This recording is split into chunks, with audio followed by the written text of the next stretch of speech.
ఆ దుర్మార్గపు ఆలోచన చేసే దాంట్లో కూడా కనీసం ఈ 18 ఏళ్ల పిల్లాడు ఈ పిల్లోడి జీవితం నాశనం అవుతుందని కూడా కనీసం చంద్రబాబు నాయుడు ఆలోచన చేయడం లేదంటే నిజంగా అడుగుతా ఉన్నా. 80 ఏళ్ల వయసు వస్తా ఉంది చంద్రబాబు నాయుడు. మనిషి అన్నం తింటున్నాడా, గడ్డి తింటున్నాడా అని అడుగుతా ఉన్నా.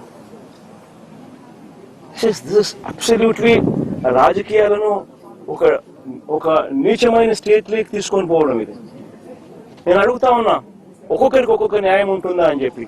కొన్ని తెలుగుదేశం పార్టీకి సంబంధించిన వాళ్ళకి ఎక్కడికైనా వాళ్ళు ఎవరైనా యాక్సిడెంట్లు చేసినా, వాళ్ళ పిల్లలు కానీ వాళ్ళ బంధువులు కానీ ఎవరైనా యాక్సిడెంట్లు చేస్తే, లేదా వాళ్ళే యాక్సిడెంట్ చేస్తే, వాళ్ళ కారులో ఉండగానే యాక్సిడెంట్ జరిగితే మొత్తం కుటుంబాన్ని కూడా ఇదే మాదిరిగానే కేసులు కట్టి అరెస్టులు చేసి కుట్ర కోణము, హత్య కోణం అని చెప్పి పెట్టే కార్యక్రమం జరుగుతుందా?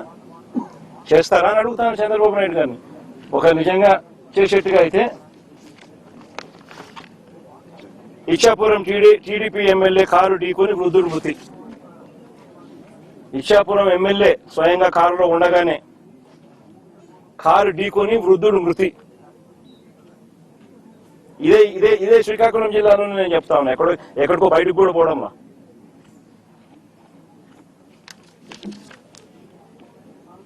(31/12/2024). ఇంకో కేసు కూడా ఏదో ఉంది కదా, పాతపట్నం ఎమ్మెల్యే మామిడి గోవింద్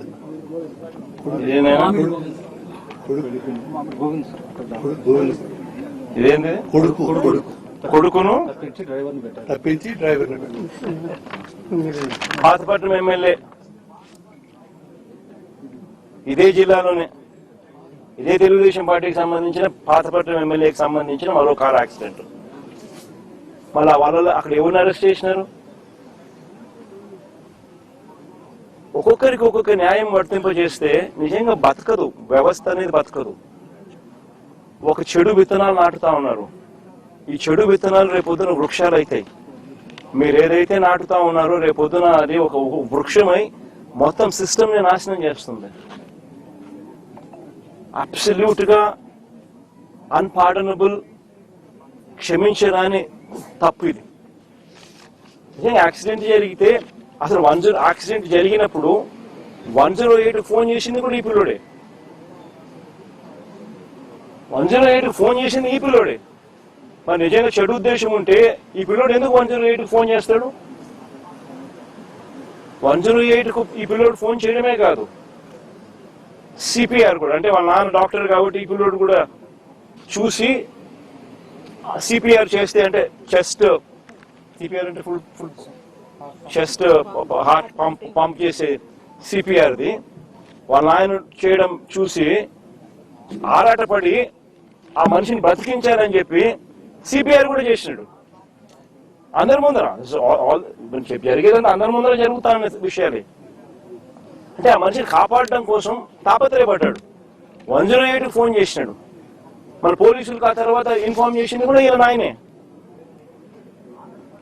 మరి ఎవరైనా కూడా దాన్ని కప్పాలనో ఇంకొకటి చేయాలనో ఎవరు తాపత్రయపడాల.